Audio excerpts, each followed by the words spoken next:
I'm going to lead with no. I'm not going to talk about Yandere developer in depth. Topic's been done to death. The horse has been beaten to glue. But all you need to know is I personally think that he's a creepy weirdo, and it definitely shows. For the purposes of the video, I'm going to assume that everyone's up to date with the Yandere lore. There's plenty of videos covering it. If you want to know more, go watch another video specifically about him, then come back and watch this video, since I'm only doing the video about the game and the lore content related to it. I'm sorry. So let's get off to a great start, right? Well, actually, no, because my first nitpick's already arrived. Who the fuck makes and finishes a DLC before you actually finish the main fucking game? Like, that's a huge talk about priorities. We're not going to get into it, but are you fucking for real? The main game could have been done in the amount of time that you took to make the fucking DLC. So I should just play the 1980s mode at least, since it's finished, right? Japan's first emperors. How am I supposed to write a report about this guy if there's only like one pair? This is seriously stressing me out. The tutorial teaches you vaguely what to do. It seems like it was supposed to be a dream sequence or memory sequence. I can't really tell whether it was or not because of something you see later. At the time, you can definitely tell it's a memory sequence now. The controls were rough. Might just be a little retarded, but it took a lot of getting used to and Googling with a buddy. A mini HUD even for your hotbar would have been nice. Also, there's no dedicated drop key. I'm not really sure why, because barely use half the actual keyboard. That's not an exaggeration either. I have like a normal size keyboard with a number pad. There are 18 key inputs, not including mouse inputs, that you can't change. I'm not familiar with C# or Unity, but I do have a decent amount of experience with Bash and know a couple people who use C#. It isn't out of the realm of possibility to make a configurable control scheme. Regardless, we're going to continue. There's a lot of ways to go about the game, and to be honest, I have no idea what the fuck I'm doing. I'm just going to get this first person bullied out of school, but I will say that was a very boring hour. A lot of walking, but despite that, I grabbed my little man amoeba, turned on the most immaculate vibes of a playlist, and tried to enjoy the equivalent of slop anime as a game. As you know, if you know me, I enjoy my slop. Well, after a long-winded 2 hours, I framed a bitch for murder. The more time I put into the game, the more I just feel like it isn't for me. It's not necessarily a hard game or an absolutely terrible, god-awful dog-shit game. It's just super fucking boring. Scheming and jokes with the boys watching me play is fun, but dude, 3 hours of gameplay to kill 2 people, I can't really recommend that to anyone that has similar taste in games. Looking at it from a completely outside perspective and ignoring the shit that the developer has done, it's still on par with a mobile game or Minecraft RP server. And I'm more inclined to join the Minecraft RP server. Don't get me started on UI. The UI is pretty fucking bad. The main issue I have with the UI is the fact that it wants you to use the arrow keys in WASD for some reason. It's definitely not that fucking hard to make it so you can use your mouse to interact with the UI when it comes up. That would make the game experience infinitely better. Inventory and menu button is enter, which is fine, but I wish there were quick buttons for everything. Like maybe I for inventory or some shit. Because it's just frustrating to press enter and then go to your tab using your WASD and arrow key UI. It's just a little bit of an annoyance. A little bit frustrating. At the time, I spent 30 fucking minutes of framing somebody for murder, just trying to figure out how to unequip the gloves I had equipped. Which you have to hold 1 after equipping clothing of any sort, by the way. This is one of those things that would have been useful to show in the tutorial in the 1980s mode. Specifically, it didn't explain it in the demo, but it at least made you do it. So week number 3 was just kind of icky. I didn't really expect the suicide elimination to show a girl fucking hanging herself. I did have an issue with this in DDLC. The game being a psychological horror, me expecting it, and also the fact that it's not your fucking fault makes it so much different. But I didn't really know what else to expect from Yandere Simulator. I probably should have, been prepared for that. That was the easiest so far.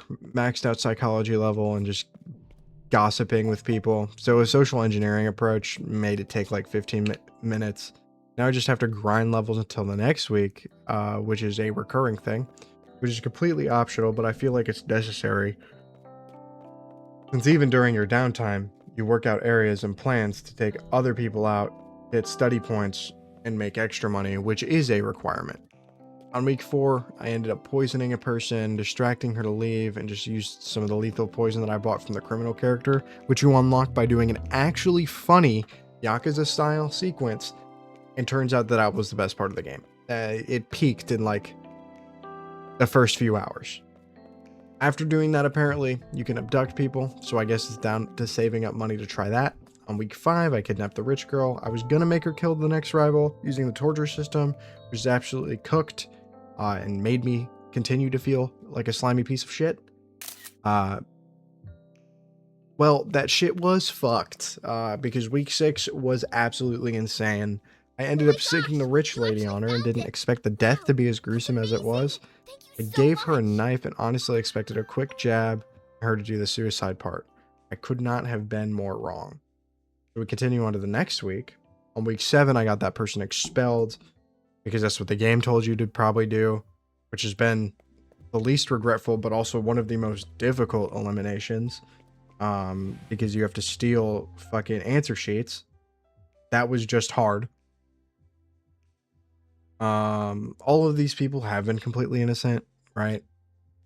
Once again, simulator about a psychopathic person who murders people. Don't really know what I expected. Once again, on week 8, I stabbed 2 people in the middle of the day because I couldn't get the rival alone, so I just got pissed off and ended up sending it, because she was kind of a bitch and wouldn't follow you around for very long. Not too sure how I got away with that, but I mean, I'll take it.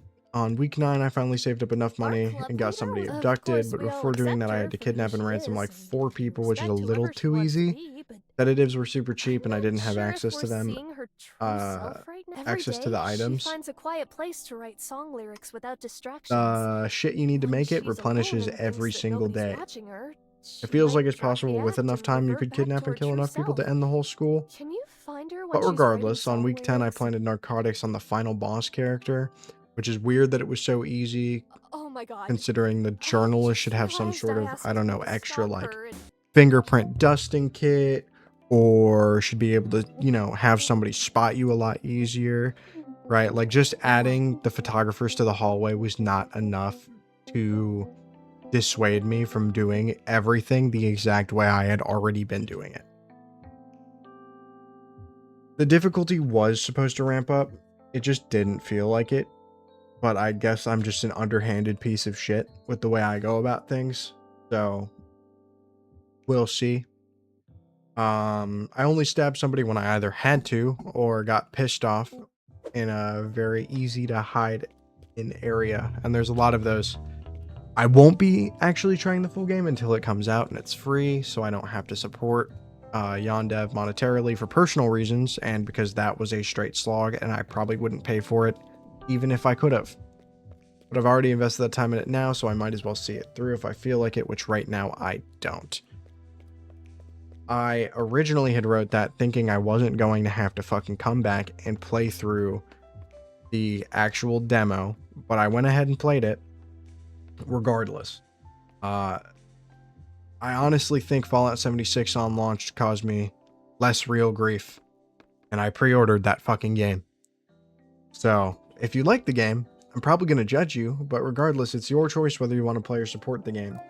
I'm going to judge you if you support the game. If you play the game, you play the game. Just play whatever the fuck you want. I don't give a fuck. Right? You can do this. You do you, boo. But now that we're out of the ringer, we're going to jump right back into this vat of toxic sweat and read the lore. And holy fuck, we were not prepared. The entire family is fucked mentally. Just straight psychos throughout. The bios for some of the love interests are rough. Here's an excerpt from the MC's great-grandfather. It took many years, but gradually he reluctantly made peace with the true nature of his wife. He did his best to force himself I to have to perceive her write as a loving and analysis. devoted woman who provided him with an easy and comfortable life. Instead of seeing her for what she truly was, a monster, he grew to accept her, or at the very least, tolerate her. And you're like, Sharkman, that's not that bad. But you know what is bad? The other one from her grandfather. At some point, Dozuki began referring to him as slave I or have to write. This is Surabu seriously instead of his real name. stressful. Eventually, she literally forgot his fucking name, choosing to address him as Shurabu forevermore. I have to write a report. Who How the am I fuck supposed to thinks of succeed? shit like this? It's hope. Like, dude, we're down to romanticizing torture and murder. And I know, it's like, what did you expect from a game called Yandere Simulator? Not this. Not to this extent. I expected a lot. I was prepared for a lot. But not this much. Honestly, looking back on it, I absolutely did not have to play this, and I probably shouldn't have. But I did so. I might as well bitch about it. I do, however, feel slimy and gross after playing it, which has never happened to me with any game I've played, with the exception of DORMITABIS, which I am not comparing this to DORMITABIS. DORMITABIS was infinitely worse. Infinitely worse. Infinitely more fucked. Right? Still, I got a similar feeling from playing it. There's a good yeah video on DORMITABIS. If you don't know what it is, I will probably link it in the description if I can find the video. But going back to talk further about game mechanics, I needed somebody to tell me that it's possible to take upskirts, because I just didn't think that was a thing. Gross and pervy, but okay. There is so much shit in this game and a lot of ways to get rid of people, so I guess, in a way, there's a lot of content. Not too sure why it's absolutely necessary to make a closet for underwear specifically. Definitely should have been necklaces or earrings or rings or literally anything else. So I ended up just buying the sports shorts, so I increased run speed. Increased run speed was more important than I expected because, as I said many times earlier, it's a walking simulator. The increase in move speed was just helpful in general. There's actually an exploit where you can go into Yandere Vision using Control and press E and hold Shift to run at 1.5-ish speed, since it speeds up time a little bit. Mixing all of that, I was able to finish in less time than I probably would have taken me. So hooray for small victories on that one. I've been playing longer. There's something that's really actually pissing me off, and that's the poor optimization. I have by no means a weak PC. I run most of my games on the highest graphics settings at 164 frames. I do not need more than 164 because I have a 165 hertz monitor. Okay? Just get that out of the way. I run him with no issues. Except for apparently this game, which I consistently and randomly have super bad lag spikes. Usually at really terrible times, like when I'm trying to hide a body or running to the incinerator with bloody clothes or a murder weapon. I don't usually care much about lag, but the game has been in pre-release since 2014. That is 12 years.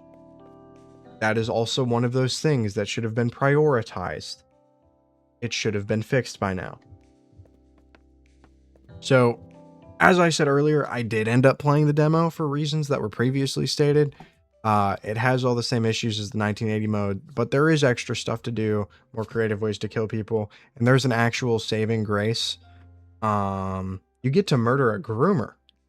That's pretty chill. But we're going to ignore the fact that this is definitely an allegory and continue on to the fact that lag spikes are less prominent, which was nice, and there seems to be some semblance of a story. There's a lot more voice acting than was in the 1980s mode. Is it good? I'd say not amazing, but the voice actors were very passionate and that comes through, right? I think they did a good job. I think the dialogue options were pretty fucking dog shit though. There's only so much you can do with a bad script. It is plagued by similar issues, and some of the characters are weird as hell, especially the 7th rival. Her bio is as follows. This is the groomer, by the way. Mita will appear at school in the 7th week of gameplay in order to fill in an unavailable teacher. She will quickly begin hunting for new prey, and Senpai will catch her attention. Her hobby is seducing schoolboys, and so far no man has been able to resist her charms. If she decides that she wants someone, they have no hope of escape. Senpai won't be able to escape her clutch unless someone takes drastic measures. But despite everything that was thrown at me, did I have fun? Fucking absolutely. The boys kept me going. That shit was so fun to play in a stacked call. Were we ribbing on the game most of the time? Yes. Were we actually enjoying the game for what it was? Also, yes. It is by no means a good game. It is also not a bad game. It is basically a mobile game. It is the definition of mid. Is it in pre-release? Can this change? Absolutely. Do I think it's going to? Personally, no. It has already been 12 years. And it has not... It's still not good. So, that's just my opinion. I'd recommend it if you like playing slop games or like slop anime. And have friends. Otherwise, I'd honestly steer clear. The developer being a weirdo to the ridiculous, very obviously not of age characters.